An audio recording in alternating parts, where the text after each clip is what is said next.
प्रीति ने जल्दी से घर का काम निपटाकर मिष्टी को सुलाया। अचानक से उसे डायरी की याद आई। उसने दराज खोली और डायरी उठाई और वहीं मिष्टी के बगल में लेटकर डायरी के पहले पन्ने से पढ़ना शुरू किया। आज जब मैं क्लास में बैठा हुआ था तो अचानक से एक लड़की आई जिसने सफ़ेद घेरदार सूट पहना हुआ था। कानों में छोटे छोटे से झुमके, माथे पर छोटी सी बिंदी, लंबे बालों की चोटी। उसको मैं देखता ही रह गया। जैसे लग रहा था मेरे ख्वाबों से निकलकर कोई परी मेरे सामने आ गई हो। टीचर उससे क्या बात कर रहे थे मुझे कुछ पता नहीं कि अचानक से वो लड़की मेरे पास आकर बैठ गई। मेरे दिल की धड़कन तेज़ हो गई थी। उस दिन टीचर ने क्या पढ़ाया कुछ भी मुझे याद नहीं। मैं तो बस उस लड़की के पास बैठने से ही मदहोश हुआ जा रहा था। प्रीति ने जब ये सब डायरी में पढ़ा तो उसे बहुत आश्चर्य हुआ। ऐसा ही कुछ तो मेरे साथ भी हुआ था जब मैं पहली बार कॉलेज गई थी। तो कहीं वो लड़की मैं ही तो नहीं? मुझे उसका नाम पढ़ना होगा। प्रीति ने उत्सुकता से आगे पढ़ना शुरू किया। पहली बार कोई मुझे पसंद आई थी जिसने मेरे दिल में अपना घर बना लिया था। फिर मुझे प्रीत हो गई थी उससे। नाम भी उसका क्या था? प्रीति। प्रीति ने जब अपना नाम पढ़ा तो वो एक पल के लिए सुन्न हो गई। मतलब वो लड़की कोई और नहीं, मैं अमित की मोहब्बत। मेरा इस तरफ तो ध्यान ही नहीं। ओह माय गॉड, मेरे जहन में ये बात क्यों नहीं आई कि उस दिन जब अमित अपनी मोहब्बत का नाम बताने वाला था, हम घर अचानक से सुमित का मुझे देखने आना। अब समझ में आया उस समय अमित मुझे देखकर क्यों चौंक सा गया था। क्यों वो अपने भाई की शादी में खुश नहीं था। क्यों वो मुझसे शादी के बाद कटा रहता था। क्यों वो मुझे कभी भाभी नहीं कह पाया। ये क्या हो गया, मैं पहले क्यों नहीं समझ पाई। प्रीति की आंखों से बरबस आंसू बहने लगे। उसके दिल की धड़कनें अचानक से बहुत तेज़ हो गईं। उसने हिम्मत करके उसमें डायरी आगे पढ़नी शुरू की।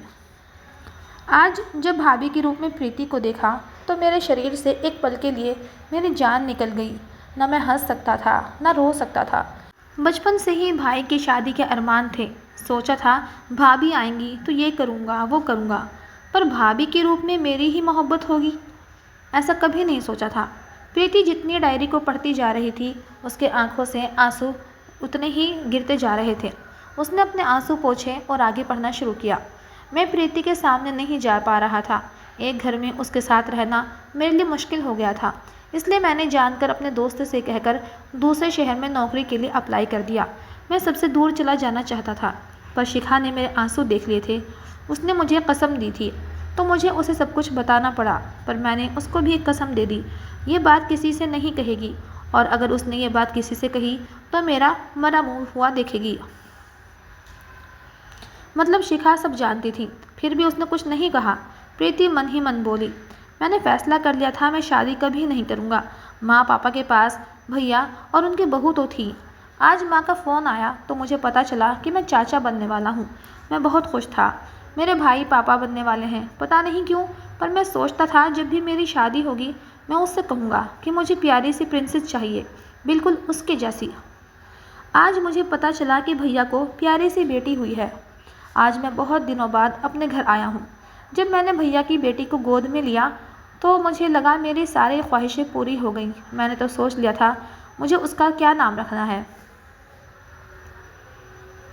मिष्टी, हाँ यही नाम मैंने उसे दिया था, अपनी प्रिंसेस को। अब मैं प्रिंसेस के बिना नहीं रह पाता, इसलिए हर वीकेंड पर चला जाता हूँ।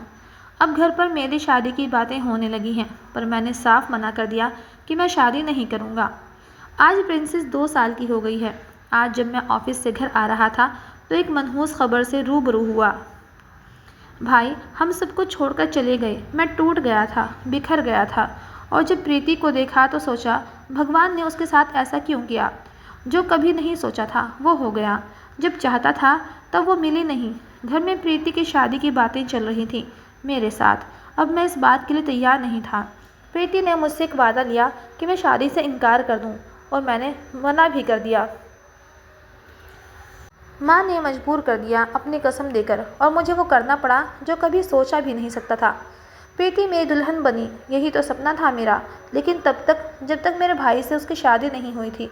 जब उसकी शादी मेरे भाई से हो गई तब मेरे लिए वो पराई हो गई। आज उससे मेरी शादी हुई तो मुझे क्यों नहीं अच्छा लग रहा था। आज हमारी सुहागरात थी। मैं बुझे हुए कदमों के साथ कमरे में गया। मेरी हिम्मत नहीं पड़ रही थी कि मैं कैसे उसका सामना करूं।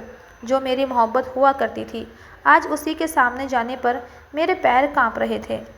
प्रीति ने मुझे इतना गिरा हुआ समझ लिया कि मैं उसके साथ कुछ भी कैसे यकीन दिलाऊं उसको। प्रीति, मैंने तुम्हें चाहा है, तुम्हारे शरीर को कभी नहीं। तुमने मुझे इतना गलत समझा। क्या बस यही हमारी दोस्ती थी? तुम मुझे इतना ही समझ पाई थी? तुम मेरे शरीर को पा सकते हो पर मेरा प्यार कभी नहीं। प्रीति की यह बात मेरे सीने में एक खंजर की तरह चुभ रही है। प्रीति और हम मिष्टी को लेकर आज अपने फ्लैट पर आ गए, एक नई ज़िंदगी शुरू करने। ऐसी ज़िंदगी जहां हम साथ तो चलेंगे पर कभी मिल नहीं पाएंगे। ज़िंदगी ने कैसे दोराहे पर खड़ा कर दिया, जहां पर से ना वापस जा सकता हूं ना आगे बढ़ सकता हूं। मेरे लिए यही सुकून है कि वो मेरे साथ है, लेकिन मैं जानता हूं कि वो मुझसे कितनी नफ़रत करती है। बहुत नफ़रत करती है वो मुझे समझ ही नहीं सकती। इसमें मेरा क्या कसूर है? मेरा कसूर सिर्फ इतना है कि मैंने उससे बेइंतहा प्यार किया, अपनी जान से ज़्यादा चाहा है, और वो मुझसे नफ़रत करती है। प्रीति के वो कहे गए शब्द मेरे कानों में चुभ रहे हैं। मैं पागल हो जाऊंगा। भगवान, मैं क्या करूं? प्रीति ने पूरी डायरी पढ़ ली थी। उसकी आंखों से आंसू गिरते ही जा रहे थे। वो समझ नहीं पा रही थी कि वो क्या करे। आज उसके सामने एक ऐसा सच आया जिसकी उसे उम्मीद ही नहीं थी। उसने मन ही मन एक फ़ैसला ले लिया था। दोपहर ढल चुकी थी। सूर्य देवता अपने घर की वापसी करने को तैयार थे, पर कोई और भी था जो आज अपने घर परिवार में वापस आना चाहता था। प्रीति ने आज फैसला ले लिया था और वो शाम का इंतज़ार कर रही थी। अपने विचारों में मग्न प्रीति खिड़की पर खड़ी थी कि तभी मिष्टी की आवाज़ से उसके विचारों पर विराम लगा। मम्मा, कहाँ हो आप? मैं यही हूँ, आपको छोड़कर कहाँ जाऊँगी? प्रीति ने उसे गोद में उठाते हुए कहा। मम्मा पापा आ गए? मिष्टी ने प्यार से गले लगते हुए कहा। उनका इंतज़ार तो मैं भी कर रही हूँ, पर आप क्यों इंतज़ार कर रही हैं उनका? प्रीति ने उसकी नाक से अपनी नाक लगाते हुए कहा। मिष्टी ने बहुत प्यार से कहा, क्योंकि पापा मेरे लिए आज बहुत सारे चॉकलेट्स लेकर आएंगे। अभी वो दोनों बातें ही कर रहे थे कि डोरबेल बजी। डोरबेल बजने के साथ ही प्रीति के दिल की धड़कनें बहुत तेज़ हो गईं। प्रीति ने अपने तेज़ी से धड़कते दिल के साथ दरवाज़ा खोला। सामने अमित था। दोनों की नज़रें एक दूसरे से टकरा गईं। प्रीति को आज अमित की नज़रों में अपने लिए बहुत सारा प्यार दिख रहा था। ये यूँ कहें कि प्रीति का देखने का नज़रिया बदल गया था। तभी मिष्टी वहाँ पर आ गई और बोली, पापा आप आ गए, मेरे लिए चॉकलेट लेकर आए हैं। अमित ने वहीं मेज़ पर अपना सामान रखा और मिष्टी को गोद में लेते हुए उसे चॉकलेट देने लगा। मिष्टी ने बहुत प्यार से उसके गालों में प्यार करते हुए कहा, थैंक यू पापा, लव यू पापा। मिष्टी को सोफे पर बैठाते हुए अमित ने कहा, लव यू माई प्रिंसेस, आप यहाँ पर बैठो, मैं थोड़ा फ्रेश हो लूँ। ये कहकर अमित वॉशरूम चला गया। जब अमित फ्रेश होकर आया तो प्रीति उसके लिए चाय और नाश्ता लेकर आई थी। अमित ने केवल चाय उठाई और चाय पीने लगा। प्रीति ने उसका नाश्ता देते हुए कहा, ये। प्रीति आगे कुछ कहती कि अमित ने उसकी बात काटते हुए कहा, मेरे सर में दर्द हो रहा है, मैं थोड़ी देर आराम करने जा रहा हूँ। ये कहकर अमित चाय का कप लेते हुए कमरे में चला गया। जल्दी से चाय ख़त्म करके कप वहीं मेज़ पर रख दिया और आंख बंद करके बेड पर लेट गया। थोड़ी देर बाद अमित को अपने माथे पर कुछ गरम गरम महसूस हुआ तो उसने आंखें खोली तो देखा कि प्रीति उसके सर पर बाम लगा रही थी। ये देखकर वो एकदम से उठकर बैठ गया और कहने लगा, ये क्या कर रही हो तुम? प्रीति ने बाम के शीशी का ढक्कन बंद करते हुए कहा, आपके सर में दर्द हो रहा था इसलिए बाम लगा रही थी। कोई ज़रूरत नहीं है बाम की, ये पत्नी धर्म यहाँ निभाने की ज़रूरत नहीं है, यहाँ दादी माँ बुआ नहीं है। अमित ने प्रीति का हाथ झटकते हुए कहा, आप ऐसे क्यों कह रहे हैं? आखिर हम आपकी पत्नी हैं। प्रीति ने कहा, ये तुम क्या कह रही हो? प्लीज़ जाओ यहाँ से। अमित ने दोबारा आंखें बंद करते हुए कहा। प्रीति ने दोबारा उसके सर को दबाना शुरू किया तो अमित ने झुंझलाते हुए कहा, क्यों परेशान कर रही हो हमको? जाओ यहाँ से। प्रीति ने कहा, परेशान कहाँ कर रहे हैं, हम तो आपकी परेशानी दूर करने का प्रयास कर रहे हैं।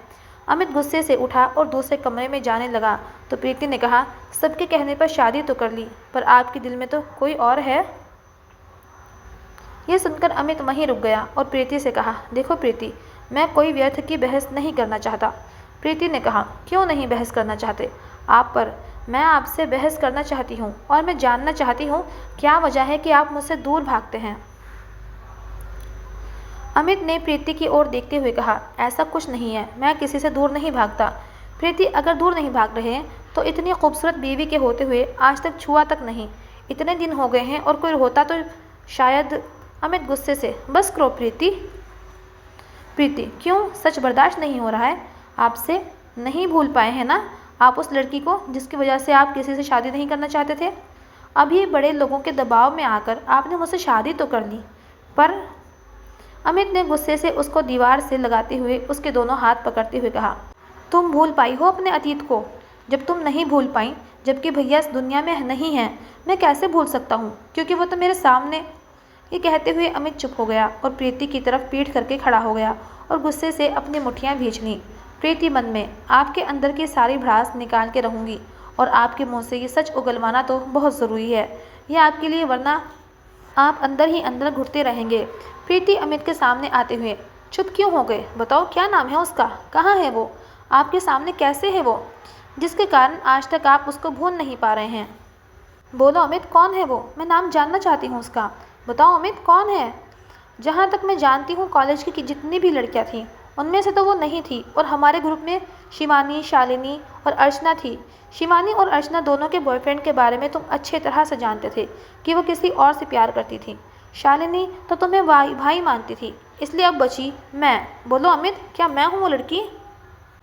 अमित उसके किसी सवाल का जवाब न देते हुए कमरे से बाहर जाने लगा तो प्रीति ने उसका हाथ पकड़ लिया और कहा, बोलो, बताओ कौन है वो? क्या नाम है उसका? बोलो अमित, मैं हूँ ना वो? बोलो अमित, बोलो, मैं हूँ ना वो तुम्हारी मोहब्बत? अमित गुस्से से प्रीति की ओर पलटा। उसकी आंखों में नमी साफ नजर आ रही थी। उसने प्रीति के दोनों कंधे पर पकड़ते हुए कहा, हाँ तुम हो, तुम हो, हाँ तुम ही मेरी मोहब्बत हो। तुम ही हो वो लड़की जिससे मैं प्यार करता था। तुम ही हो जिसके मैं कभी इजहार नहीं कर पाया, और जब करना चाहा तो तुम भैया की बन गई। आ सकता था मैं उनकी खुशियों के आड़े, नहीं आ सकता था। भूल जाना चाहता था मैं सब कुछ। तुमसे भागकर, तुम्हारी यादों से भागकर, अपनी मोहब्बत से भागकर मैं यहाँ आ गया, मगर उस पर भी शायद किस्मत को मेरे ऊपर रहम नहीं आया। वक्त ने कैसा कहर ढाया। मैं तुमसे दूर भाग रहा था और वक्त ने मुझे तुम्हारे पास फिर से लाकर खड़ा कर दिया। मैं ऐसे दोराहे पर खड़ा था जहाँ से ना वापस जा सकता हूँ, ना आगे बढ़ सकता हूँ। तुम्हें सच जानना था, तुमने जान लिया, और कुछ जानना चाहती हो? प्रीति अमित का हाथ पकड़कर सुमित की फ़ोटो के सामने ले गई और बोली, देखा सुमित, अपने भाई को अपनी सारी खुशियाँ, अपनी मोहब्बत आपकी खुशी के लिए और मेरी खुशी के लिए कुर्बान कर दी। महान बनना चाहता था वो। हम लोग कभी ये समझ ही नहीं पाए कि ये हम लोगों से दूर क्यों भागता था। सुमित, मैंने कभी किसी से प्यार नहीं किया। आपसे शादी हुई तो आप ही मेरे लिए मेरा पहला प्यार है, मेरी पहली मोहब्बत। मगर मोहब्बत का एहसास क्या होता है, ये आज उसकी ये बात सुनकर अमित प्रीति को देखने लगा। प्रीति सुमित की फ़ोटो की तरफ देखते हुए कहा, हाँ सुमित, मोहब्बत का एहसास मुझे आज हुआ है। अगर आप मेरी पहली मोहब्बत हैं तो मेरी आखिरी मोहब्बत आपका भाई है, जो अब मेरे पति हैं। फिर प्रीति अमित की ओर देखते हुए बोली, हाँ अमित, अगर सुमित मेरी पहली मोहब्बत है तो आप मेरी आखिरी मोहब्बत हैं। प्यार करने लगी हूँ मैं आपसे। यह सुनकर अमित प्रीति को देखने लगा और उसका मन किया कि उसको अपने गले लगा ले, लेकिन वो ऐसा नहीं कर सका क्योंकि प्रीति की वो कही बात फिर से उसके दिमाग में आ गई थी। प्रीति समझ गई थी कि अमित क्या सोच रहा है। उसने अमित का हाथ पकड़ते हुए कहा, क्या मेरी उस कही गई बात को आप भूल नहीं सकते? मैंने आपसे कहा था कि आप मेरा शरीर पा सकते हैं, पर मेरा प्यार नहीं। मैं गलत थी, बहुत गलत थी।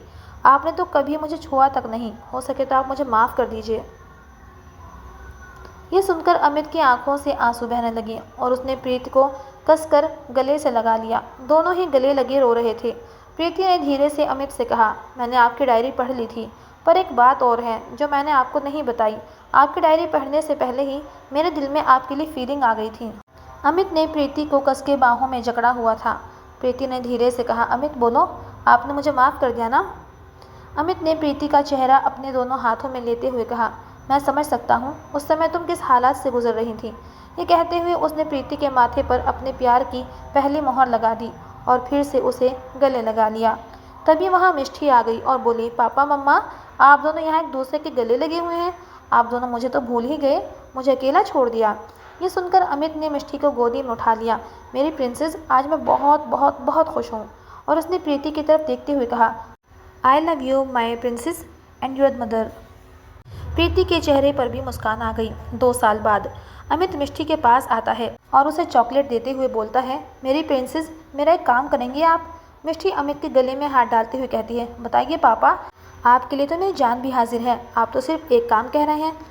अमित मिष्टी के हाथों को चूमते हुए बोला, माय प्रिंसेस, बहुत सीरियल देखती हैं, इसलिए फिल्म में डायलॉग मारना बंद करिए और अपनी मम्मा से कहें कि मुझे मेरी फ़ाइल मिल नहीं रही, इसलिए वो मुझे कमरे में आकर मुझे मेरी फ़ाइल दे दें। मिस्टर ठीक है पापा, अभी बोल रही हूँ। थोड़ी देर बाद प्रीति कमरे में आती है और स्टडी टेबल पर फाइल देखने लगती है। यही तो रखी थी, अभी कौन सी फ़ाइल आपको चाहिए? मैं थोड़ा सा काम कर रही थी, आप भी ना। अमित ने उसको पीछे से पकड़ते हुए कहा, मेरी जान, आप इतनी बिजी हो गई हैं कि आपके पास मेरे लिए टाइम ही नहीं है।